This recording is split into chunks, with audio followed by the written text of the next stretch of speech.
Hello guys, welcome to Diet.io. My name is David. Today, we're going to be looking at the part 3 of the Windows installation. And the first two parts, the first part we installed the SSH key pairs. We learned how to install VS Code. We also, explore the options of creating this instance and then SSHing into the instance. We also saw a small demo on how to write the markdown format and submit our assignment, right? So we've covered a lot of interesting things in the first two series of this video, and this is going to be the last part. And in case you have not seen the first two part of this series, I'm going to include the link to that in the description box for this particular video. So you might want to go back and check the things we have done in the first two series. So in this last part, I want us to look at SSH agents in Windows. Yeah, so we have seen we have seen SSH agents in the Linux environment. Yeah, we're able to see how we can do a little bit of SSH agent forwarding, because that concept was very key for us in our project 11, right? So in the case that we want our Bastion server to have access to the other nodes without copying over our private keys into the Bastion server. So we saw that in the Linux environment and it was interesting. But for Windows user, we want to see how to implement that concept also too. So in case you're wondering what is SSH agent, I'm going to make these two links available for you so that you can take your time and read through and understand what SSH agent is. So in a brief way, said the SSH agent is a helper program that keeps track of users' identity keys and their passphrases. The agent can then use the keys to log on into the servers without having the user type in a password and passphrase again. Okay, so that's in a summary, that's what SSH agent is. You can also come here, add some diagrams that tries to explain to you how it works. So I encourage you to take your time and read through properly, right? But what we want to achieve in this video is that we want to use SSH agent tunneling so that our key, our private key, remains on our system, right? But the agent helps us to make it available in the Bastion nodes so that the Bastion nodes can then SSH into other instance without having that private key locally stored in that instance. So that's what we are trying to do. Let's see it in actions, right? So these are the documentation we're going to use to install the OpenSSH agent on the Windows, right? But we're not going to do that yet. Let's go and spin up some instance first.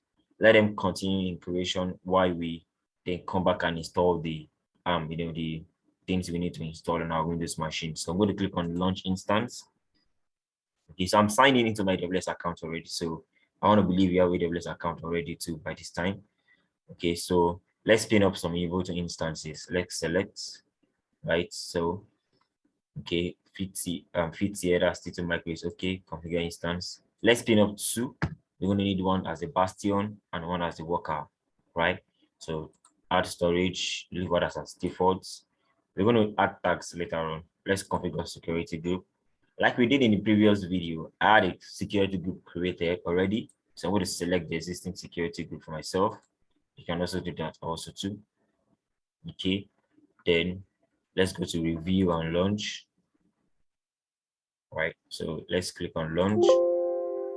Yeah, close. Let's click on launch. Now I'm going to select my key. So the key that I have on this system is called new key. Yeah, so yeah, I noticed you are seeing a lot of instances, a lot of private keys. This is a company AWS account, so we have a lot of things going on. Yeah, but I'm sure that I have this key on my system. So I'm going to click on launch instance. Yeah, so the instances are now launching. So while the instances are launching, let's go ahead and see what we need to install on our Windows to have SSH agent works properly. So in the previous video, we installed OpenSSH, right? So we installed OpenSSH using PowerShell. So in case you have not done that, I'm just going to show you how to do that. So I'm going to search for, we also installed Windows Terminal. So I'm going to search for Windows Terminal. So, and in our last video, we used Windows Terminal to do everything you want to do. And it's a nice feature, it's a nice tool. So let's click on run as administrator. Click yes. So I am running this as administrator. Why? Because in the last video, we already installed some of these things already. So this first command is just saying get Windows capability, right? You're just trying to check, do we have OpenSSH? So if I take this command and I paste it in my terminal, it's going to tell me installed because I have the, you can see installed. But if it shows non-present for you, very simple. Don't copy this. This is the output of this command you run. So anytime you are seeing something like this and it's not in colored, if you are going through Microsoft documentations and it's not in colored, know that it's an output, right? So you don't have to copy. So now the next command, if it shows you not present, right? Or if it shows you present installed or installed present. In any case, if you see not present, just come here and copy this command here and then paste it in your terminal. It's not going to do anything for me because I have it already. So I'm going to click on copy. So that's been copied. Paste anyway. So I have this installed already. So it's not going to take so much time, but for you, it might take like 10 minutes or 5 minutes to install. So you just have to wait for it. So what we have done here, we have successfully installed OpenSSH client and OpenSSH server. Now this enables us to start running SSH commands. So without installing these two things here, SSH client and SSH server, we can run SSH commands, right? Then the last one we now need to do is to start the SSHD services. So this is very important for the Windows environment, right?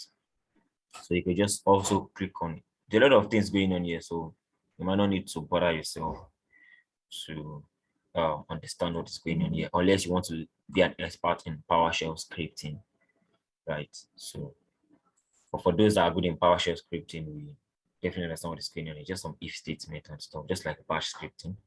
So I'm going to click on this. I've copied this already. Then come back to my terminal. So this should be done already. So I have this installed already, so I don't want to do that again. I'm just showing you what to do to copy and paste, and that should be done in a couple of seconds. Okay, so that's the first thing you need to do in this first documentation. Get started with OpenSSH. That's the first thing you need to do. You just need to stop at this place. Then going down is going to show you how to connect to OpenSSH server. But well, we don't need that for now. We don't want to connect now, at least not for now. We're still going to connect later on. And you can come down also read all of that things. But for this video, I'm going to stop here. Right. So let's go to the second documentation. Remember, we have two documentations open. The first one is get started with OpenSSH. So the second documentation to look at is OpenSSH key management. So it's talking about KPS. Just take your time and read that.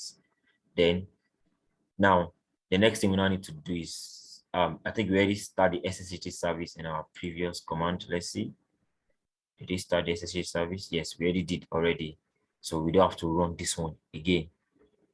Then you can generate your key. So this we are all familiar with RSA, or the ED type is the latest form of generating a key, and they say it's more secure than RSA, but that's fine. So if you just click on copy this, you can check it out here.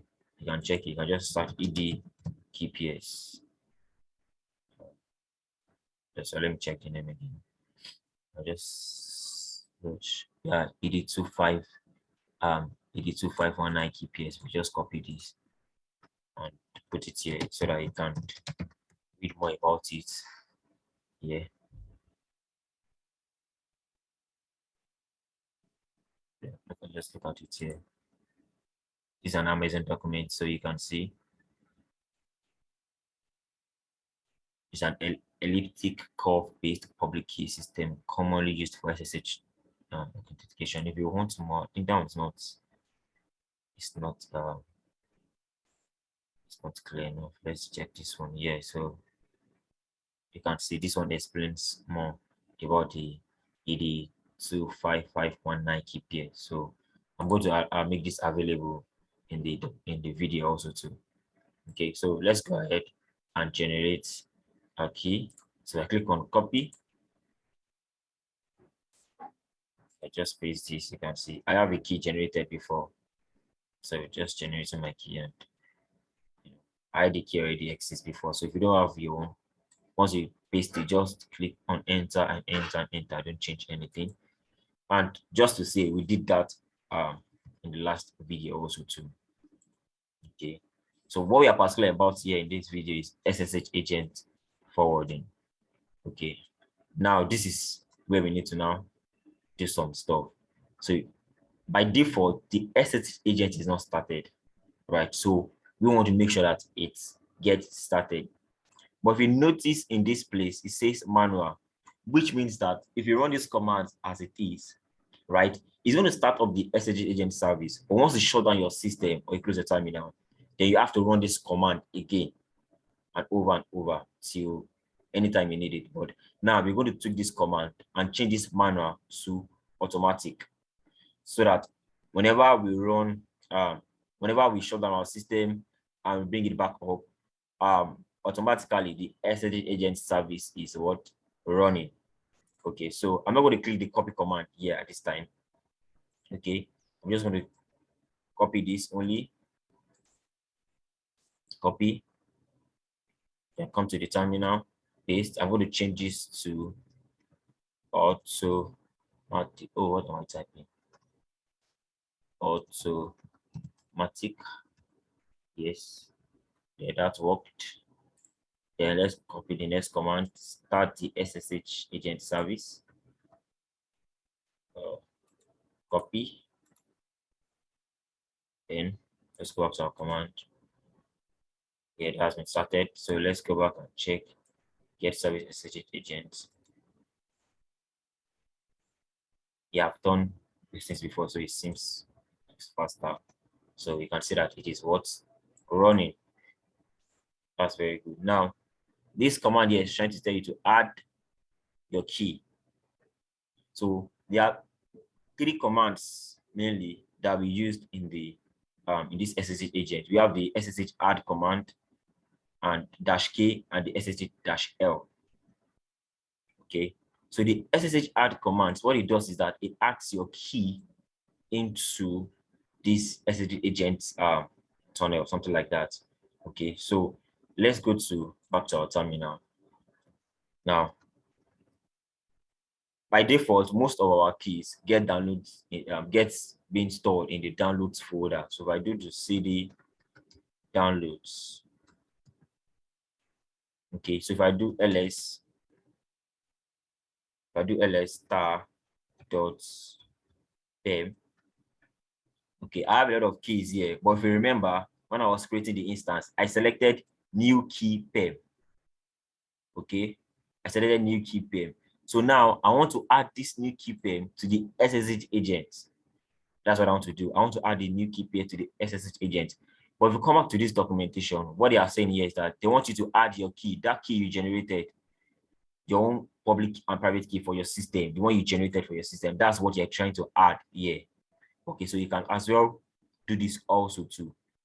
Okay, so if you have generated your key and you run this command, it will add your key to this to the SSH agent storage, something like that. So let's go back to the terminal. Okay, so now I'm in my downloads folder. So I do ssh add and I do new key.pem. So this is the key that you have attached to your instance. Very important. So let's do this. So you can see identity added. So I do ssh add -l. So you can see that the key has been added. I have added some other keys before. That's why you're seeing it. I've added this key before for other purposes. But this is new one just added. New key.pem. You can see that. Now, if I now want to SSH into my instance, so let's go back to our instance now. Let's quickly do some house cleaning over there. Okay, so let's go to EC2. Okay. Remember that we spinned up two instances. So this one is time. These are the 2 instances we spin up.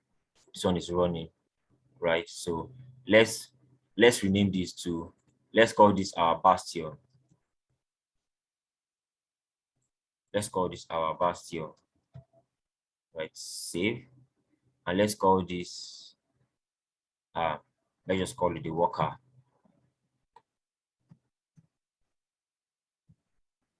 So let's save that. So we have our bastion, we have our worker, right? So let's assume that we have placed this worker in a private subnet and we don't want anyone to have access with it, although we're placed in the public subnet, but just assume that it's in a private subnet. And I do not want anyone to have access to it, right? Or I want to execute commands for my bastion, right? I want to execute commands in this worker nodes from my bastion. Let's, for instance, now your Ansible playbook.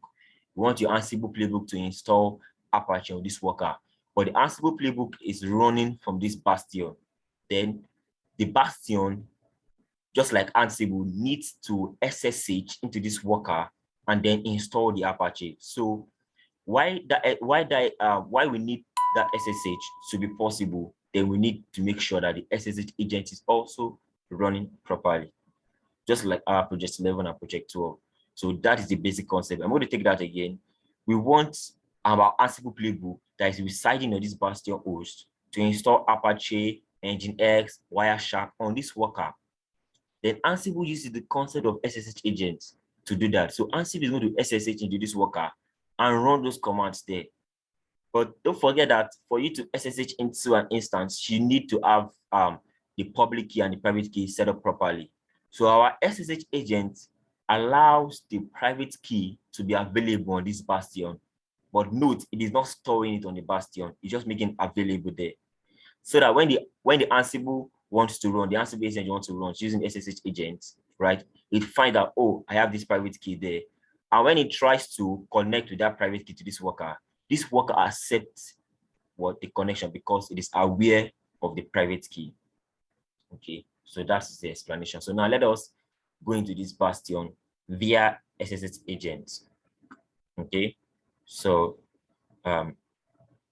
let's go back to our terminal first.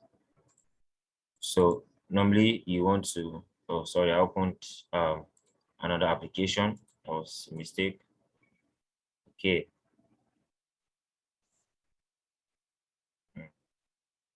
Okay. So let's go back to our instance. Let's go back to our terminal. Okay. So we are now inside. If I do SSH -a, let's see if it's going to work. So it's going to be Ubuntu at, let's go ahead and grab the public IP. Oh, I got signed out. Let me sign in again. Just signing into my AWS console again.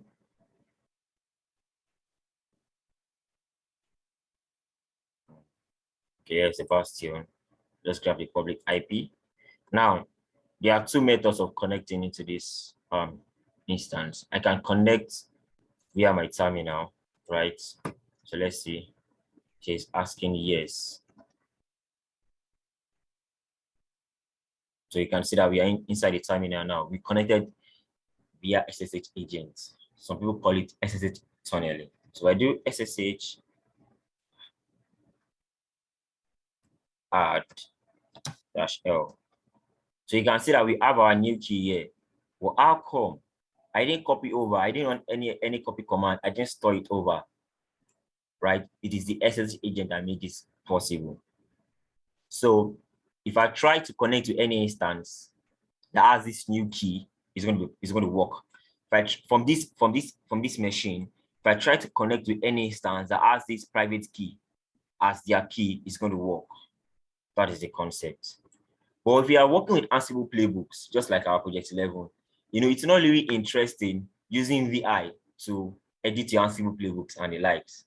So that's why we're going to also see how to do this connection from our VS code, which is our Visual Studio Code. So I'm going to go ahead and open my Visual Studio Code. So, okay, let me just close this. So this is an example of an Ansible playbook. You can see. Oh, no, not this is an example of Ansible playbook. Let me show you one example of Ansible playbook. In case you don't know what Ansible playbook is, I think I do have one Ansible playbook right over here. I think I can find it. Okay, that was just by the way. That was by the way. If I can't find it, then we go forward. Okay, that's fine. I can't find it, so then we go forward. Oh, I have an Ansible playbook here. Cool. So this is an example of an Ansible playbook, right? So the interesting thing about Visual Studio Code is that it gives us a nice environment where you have an editor and at the same time you have a terminal. So that is what makes a VS Code interesting. Okay. So that was just by the way actually. So let's close all this and let's try to connect to our Bastion from this place. So I'm trying to close all this. So let's try to connect to our Bastion from this place, right? So I'm going to click on this green stuff here. Click on this green stuff here. Don't forget from our terminal, let me exit from here. Let me exit here. In our terminal, we already run the ssh add command and we can confirm that our key is present already. Be sure that your key is present already. So I'm going to come click on this green stuff. I'm going to click on connect to host. But before you click on connect to host, right? If you search for SSH, you can see open SSH configuration file. Click on this open SSH configuration file. Click on the first one. This one is going to be your name, right? Click on the first one you have here. So you're going to see that we have a sample. I was one that created this sample, right? So I'm going to make this also available in the description box of the video. Although it is recommended that you don't have the forward agent, yes, this particular argument always present. But for the sake of this video, I'm going to leave it like this. Okay, so this host can be any name. This is just a normal generic name. I can name this Bastion, right? Then this is going to be the public DNS or the public IP of the instance you want to connect to. So I'm going to go back to this place. This is the Bastion. So you can use the public IP, but I like to use the public DNS. So you can use the public IP, it's going to work. So I'm going to replace this. I'm going to delete this. Yes, and paste this right one. The username, if you are using Red Hat or CentOS, then the user is going to be EC2 user. But because I'm using Ubuntu, so the username is going to be what? Ubuntu. So I have configured the config file properly now. Right, so I'm going to come back to this green stuff again. Click on it. I'm going to select connect to hosts. So let's connect to host. Now this is the name of instance I just named just now, Bastion. So if you have multiple instances or you give it a different name, you're going to see it here. So select Bastion.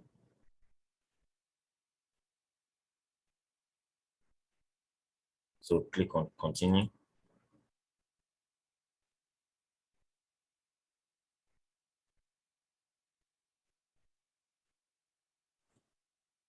Now you can see that SSH Bastion. We're inside that Bastion now. We are inside our instance. So I click on terminal, click on new terminal.